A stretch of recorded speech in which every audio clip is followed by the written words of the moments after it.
First contact. Professor Zalax's facial membranes quivered as he adjusted the recording device, his bioluminescent spots pulsing with a mix of anxiety and resignation.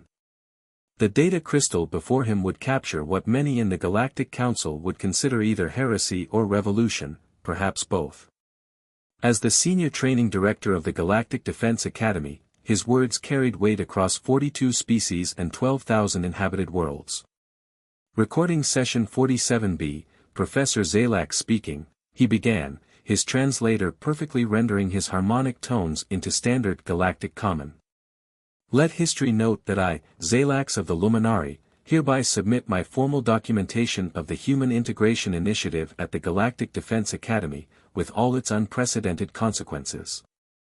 The professor's spots flickered in what his human students had come to recognize as amusement.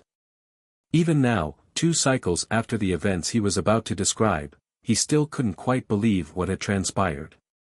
To understand the magnitude of what occurred, one must first understand the Galactic Defense Academy itself. Established 15,000 cycles ago during the Procyon conflicts, our institution stands as the pinnacle of military education in known space. Our graduation requirements were designed to be theoretically possible but practically insurmountable without years of dedicated study. This was not elitism, it was necessity. In an age of quantum weapons and psychic warfare, our officers must be nothing short of exceptional.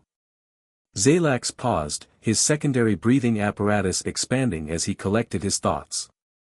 Then came the humans. 3 of them. Just 3. And they broke everything. The memory crystal pulsed softly, encouraging him to continue.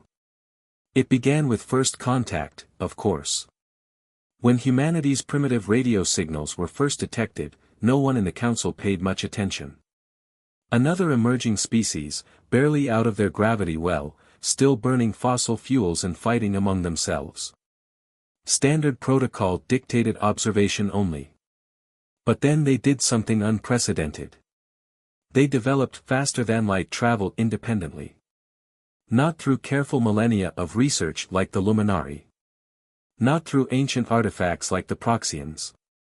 They did it because, as Cadet Thompson would later tell me with that insufferable grin, someone said it was impossible.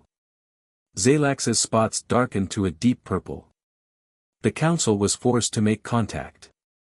Protocols exist for such situations, carefully crafted over thousands of cycles. The humans reviewed these protocols, nodded politely, and then proceeded to completely ignore them. They wanted in. Not just into galactic society, they wanted into the academy. I still remember the day the human ambassador stood before the council. She was tiny, even by human standards, barely reaching the thorax of a juvenile Procyon. Ambassador Sarah Chen, yes, relation to Cadet Chen, looked up at the council's 100 seats and did something unprecedented, she laughed. Distinguished members of the council, she had said, we understand your concerns.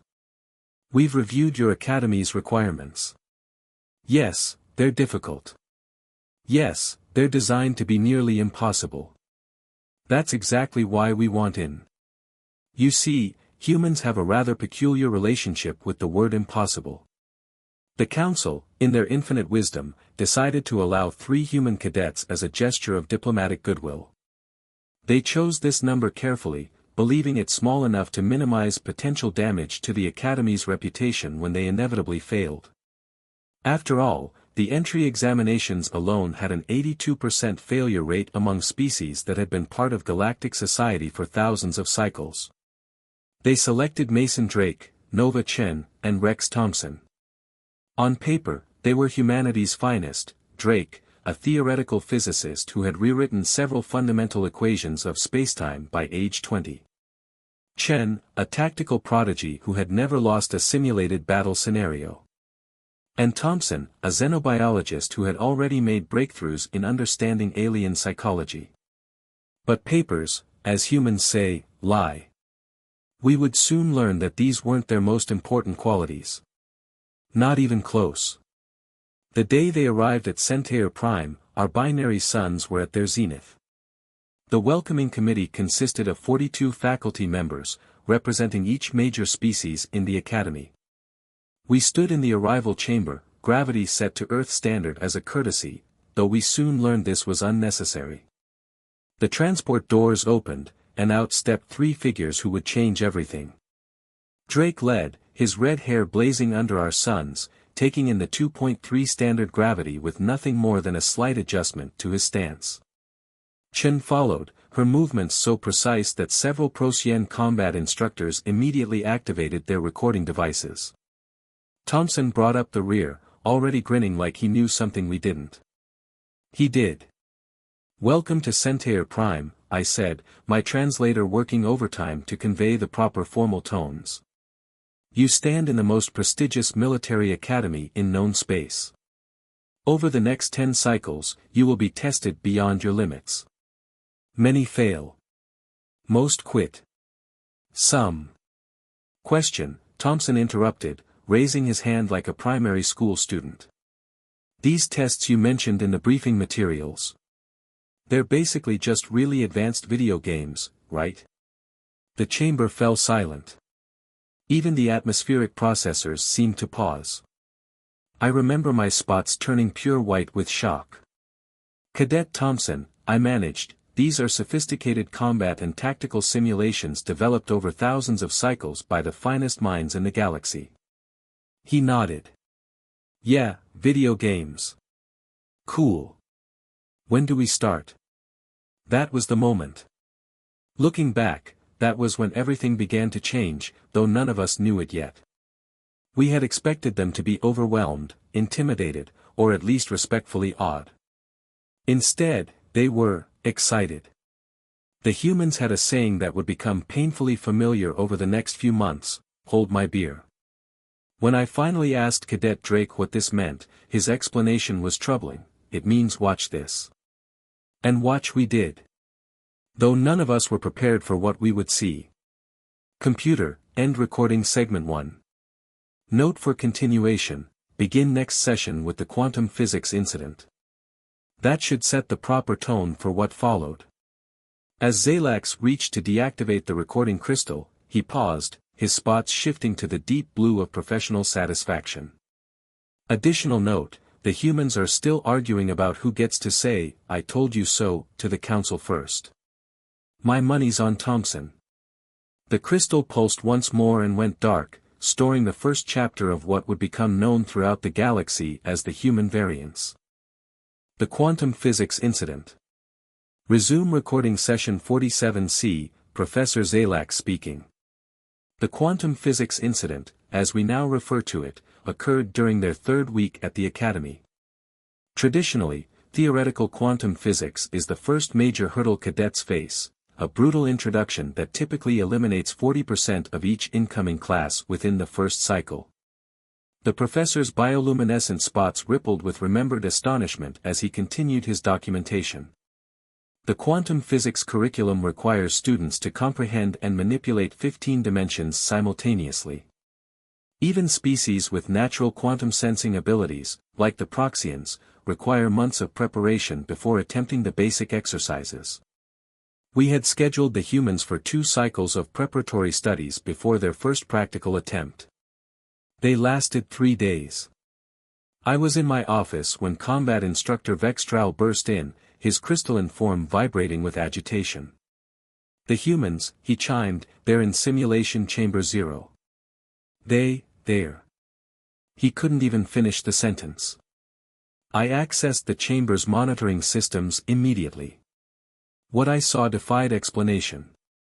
All 3 human cadets were deep in the quantum simulation, but they weren't following any known training protocol. The chamber's holographic display showed 15 dimensions of spacetime twisted into configurations that made my primary brain throb. What in the name of the first light are they doing? I demanded. Drake stood in the center of the simulation, his hands moving through the quantum field like a conductor leading an orchestra. Chen and Thompson flanked him, making adjustments to the dimensional flows with what appeared to be. I still have trouble believing this, game controllers from Earth. "Hey Prof. Thompson called out when I entered the chamber. "You guys ever try treating quantum states like a multiplayer game?" It's way easier when you can see what your teammates are doing. Easier? I sputtered. This is advanced quantum manipulation. It takes years to master the basic principles alone.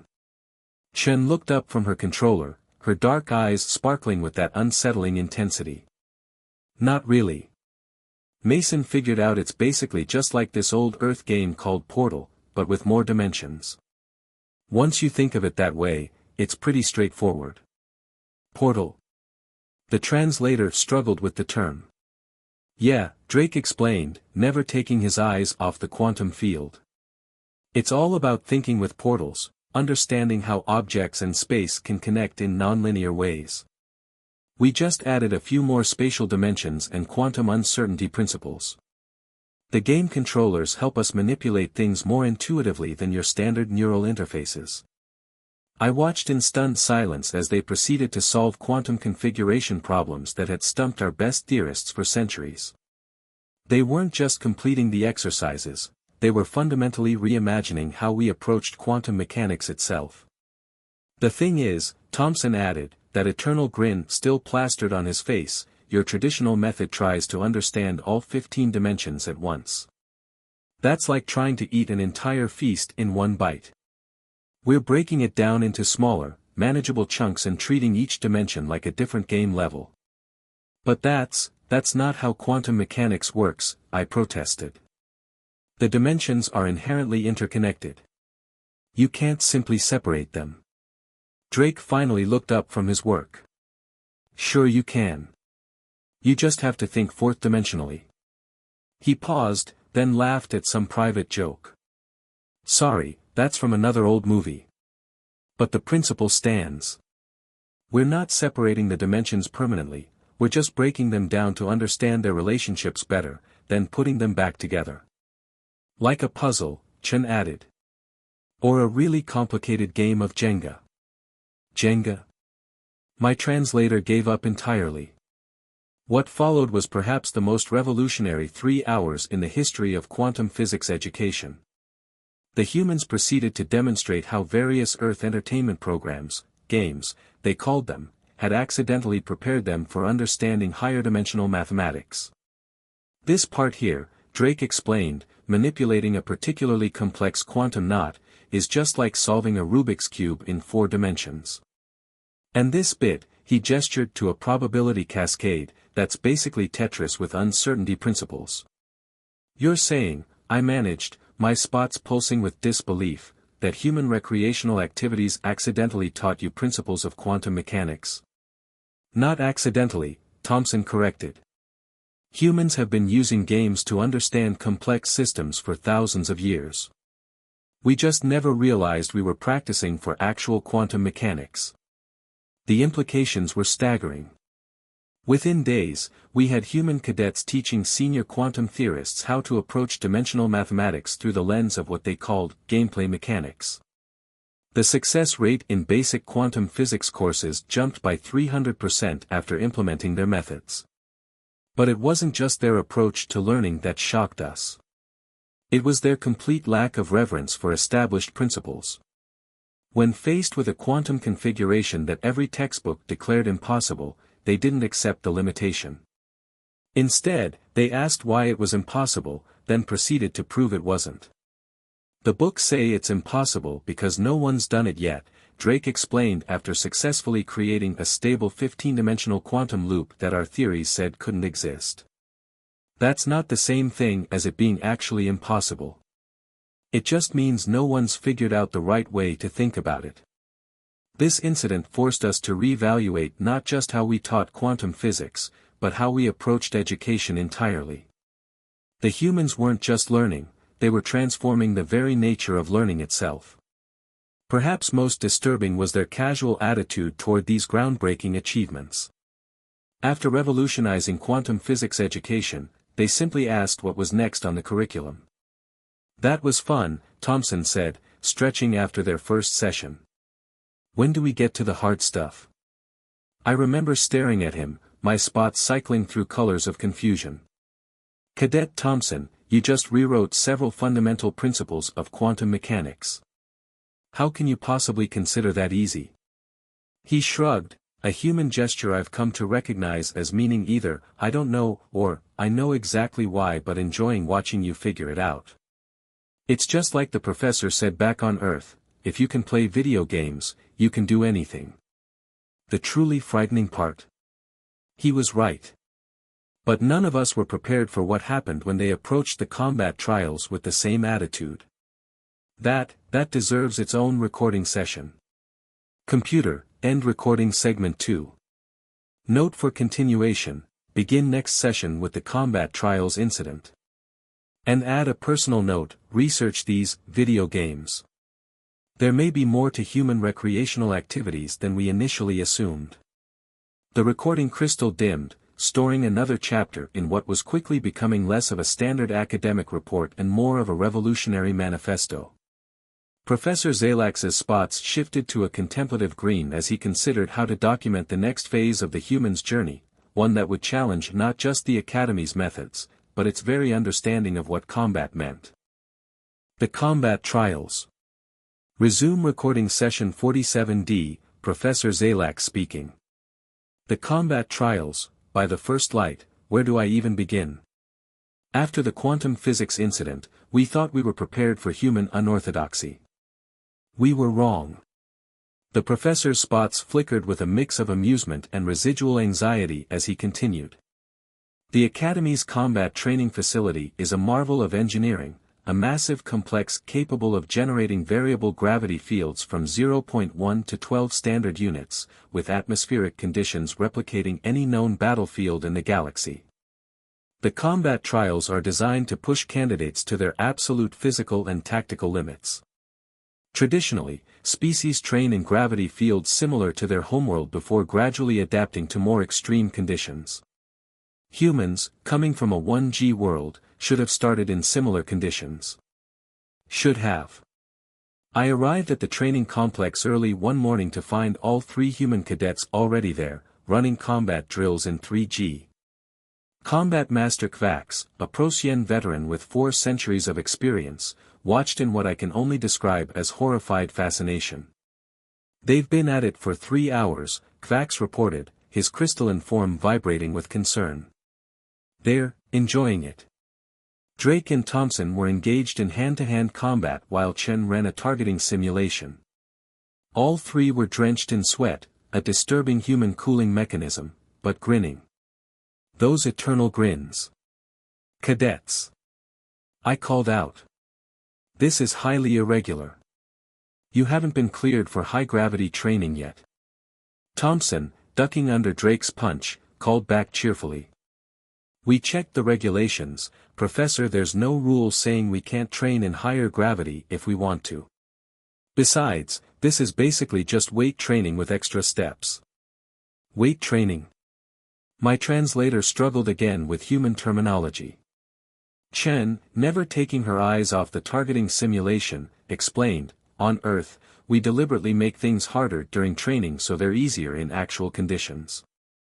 It's called resistance training. If we can fight in 3G, imagine how fast we'll be in standard gravity. That was when I noticed something truly alarming. Cadet Chen, are you running the Procyon Elite Combat Simulation? That's designed for species with 4 arms and compound eyes. Yeah, it's great, she replied, hitting targets that shouldn't have been visible from her angle. Had to modify my approach a bit, but once you realize it's basically just a first-person shooter with extra dimensions, it's not that bad. The Procyon targeting patterns are actually pretty similar to this old game called Doom. First person. Doom. My translator gave up entirely. The really cool part, Drake added, finally landing a solid hit on Thompson, is how the different gravity levels affect combat dynamics. It's like changing the physics engine in a game. You have to completely recalculate force vectors, but once you get the hang of it, you can use the increased gravity to your advantage. What followed was perhaps the most unorthodox combat training session in Academy history. The humans weren't just adapting to the challenges, they were actively seeking out the most difficult combinations possible. They treated variable gravity like difficulty settings in their games. They approached complex tactical scenarios like puzzle-solving exercises. They even started combining elements from different training programs in ways we had never considered.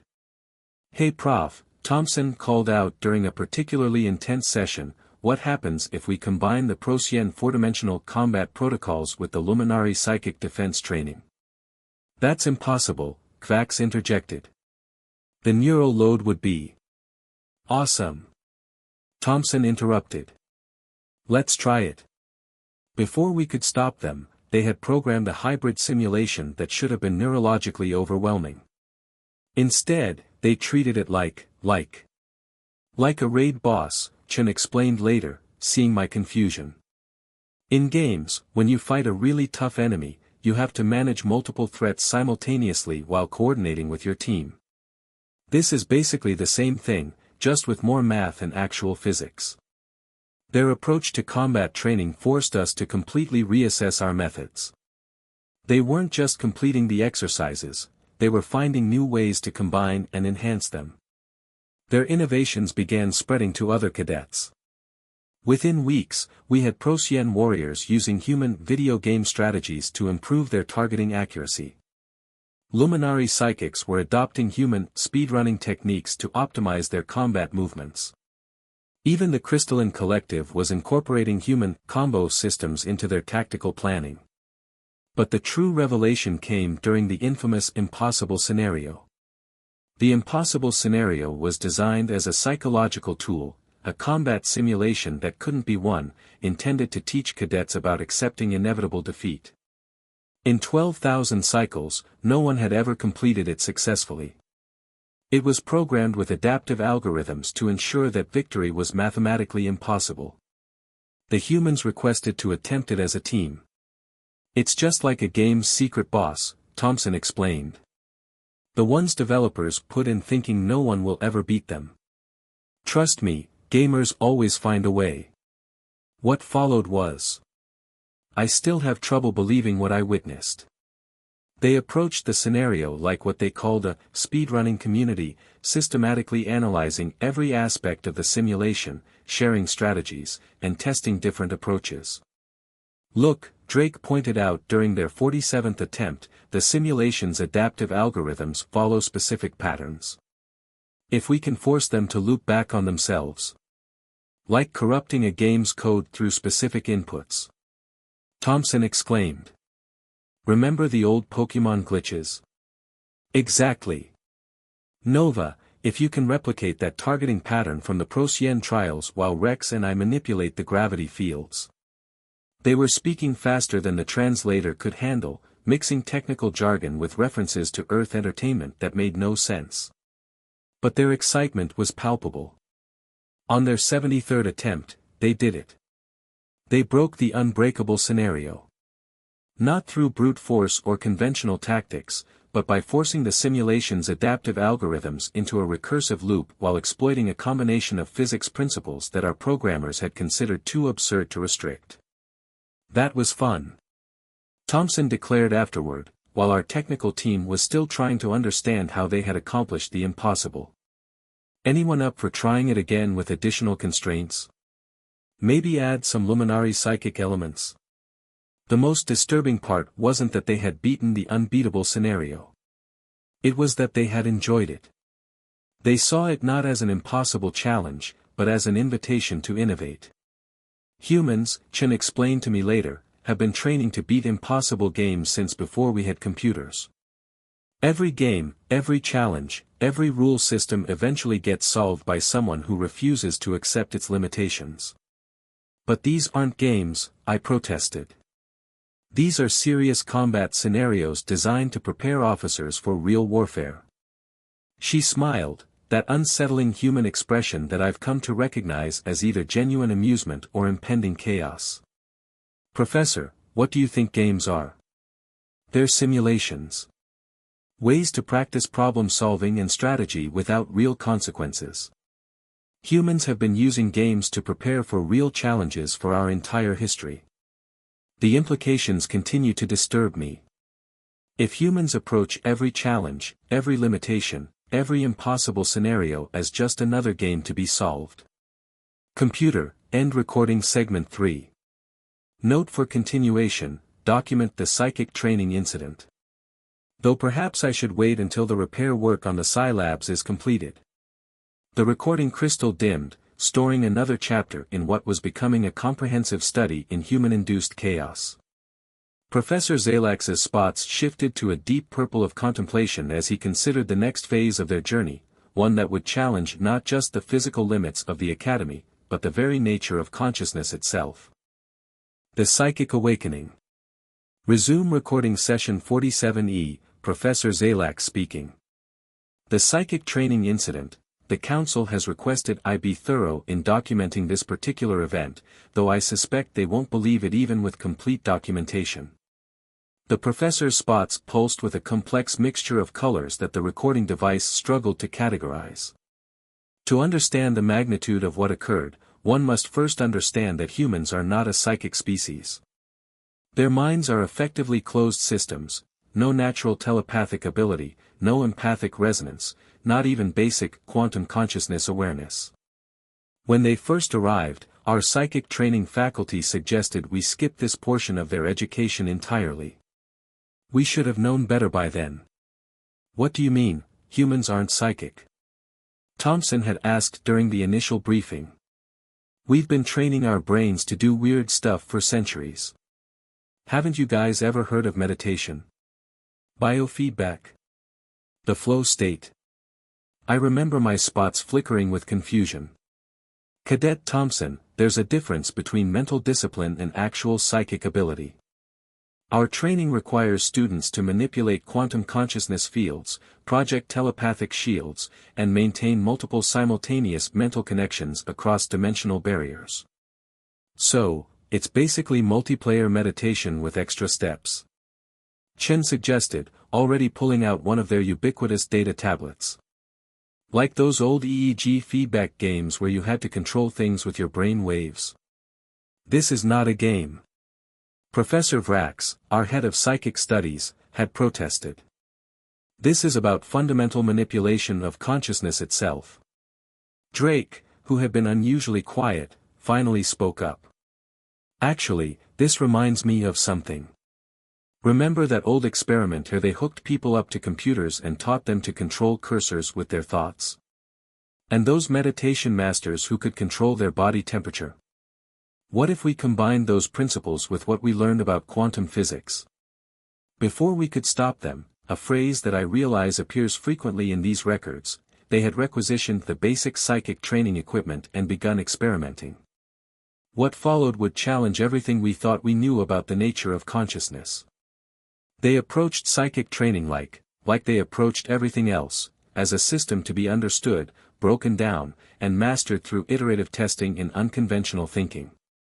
The quantum consciousness field is just another dimension of reality, Drake explained during one session, while somehow maintaining 3 separate telepathic connections that should have been impossible for his species. We already proved we could manipulate quantum states during physics training. This is just applying those same principles to consciousness instead of matter. But your species has no natural psychic ability. Vrax insisted. Your brains aren't structured for this kind of manipulation. Neither were our hands structured to use tools, but we figured that out, Thompson replied, casually maintaining a psychic shield that was fluctuating in precisely controlled patterns. Humans are really good at making our brains and bodies do things they weren't originally designed for. We call it neuroplasticity. Chen, who was simultaneously running a combat simulation while maintaining telepathic contact with both her teammates, added, it's like learning to play a musical instrument. Your brain literally rewires itself to handle the new skill. We're just applying that principle to psychic abilities. They weren't just attempting to replicate existing psychic techniques, they were developing entirely new ones based on their unique understanding of consciousness and quantum mechanics. Traditional psychic training assumes you're working with natural abilities, Drake explained during a particularly revolutionary session. But since we're starting from scratch, we can build our techniques from the ground up, optimizing for human consciousness rather than trying to force our brains to work like other species.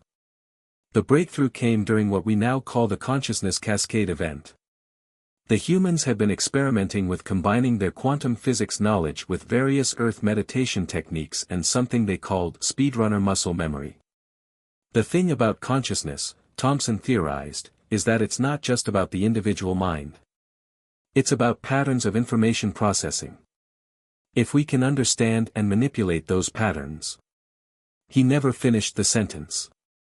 At that moment, all three humans simultaneously achieved what they later described as a group flow state enhanced by quantum entanglement. The resulting psychic resonance temporarily overloaded every sensor in the Psi labs. When the systems came back online, we found them maintaining a three-way telepathic fusion that created what they called a human neural network. They had essentially turned their three individual consciousnesses into a quantum-entangled collective mind while still maintaining their individual identities. It's like raid mechanics in an MMO, Thompson explained afterward, while our medical team tried to understand how their brains hadn't been reduced to quantum soup. Everyone has their role, but you're all working together as one unit. We just took that principle and applied it to consciousness itself. But that's not how psychic abilities work. Vrax protested. It is now, Chen replied with that unsettling human grin. Traditional psychic techniques are like trying to run complex software on individual computers. What we did was basically create a human quantum cloud server. The implications were staggering. They had not only developed psychic abilities in a non-psychic species but had created an entirely new form of consciousness manipulation. Their methods were quickly adapted for other non-psychic species, revolutionizing our entire understanding of consciousness and its relationship to quantum mechanics. But the true test, and the incident that would finally force the Council to reevaluate everything they thought they knew about humans, came during the final evaluation. That deserves its own recording. Computer, end recording segment 4. Note for continuation. Begin final segment with the graduation trials. And add a personal note, request additional quantum shielding for the testing chambers before the next human class arrives. The recording crystal pulsed once more before dimming, storing another chapter in what had become less of an academic report and more of a documentation of human-induced revolution in galactic education. Professor Zalax's spots shifted to a deep blue of anticipation as he prepared to document the final, most incredible chapter of the human's journey through the Academy. The final trials. Resume recording session 47F, Professor Zalax speaking. This will be my final entry regarding the first human class at the Galactic Defense Academy. The graduation trials, even now, months later, the memory causes my spots to pulse with colors I didn't know I could produce. The professor paused, his bioluminescence settling into a deep, contemplative purple. The final trials of the Academy are designed to test everything, every skill, every concept, every capability a graduate might need. They take place over 3 standard days and combine quantum physics, combat scenarios, psychic challenges, and tactical problems into one comprehensive evaluation. In 12,000 cycles, no candidate had ever achieved a perfect score. Most consider themselves fortunate to pass at all. The humans, naturally, had other ideas. So it's basically a boss rush with all the mechanics combined? Thompson had asked during the briefing. Sweet. Anyone up for a practice run? Cadet Thompson, I remember saying, my spots flickering with exasperation, this is not another of your games. This is the most rigorous military evaluation in known space. Candidates have died attempting these trials. All the more reason to practice, Chen replied, already pulling up the publicly available trial data on her tablet. In speed running, you never attempt a major run without thoroughly mapping out your route and strategies. The trials are randomly generated. Professor Vrax protested. You cannot possibly prepare for every contingency. Drake looked up from his own calculations with that unsettling human grin. Random within certain parameters, you mean? Just like procedurally generated game levels. There's always an underlying pattern, you just have to find it. They spent the week before their trials doing something unprecedented. they turned the entire preparatory period into what they called a game jam. They gathered in their quarters with their data tablets, endless supplies of their caffeine stimulants, and began breaking down every recorded trial in Academy history. "Look here," Chen pointed out during one of their sessions. "The quantum physics challenges always follow certain mathematical progressions. If we can predict the pattern. And the combat scenarios," Thompson added, practically bouncing with excitement.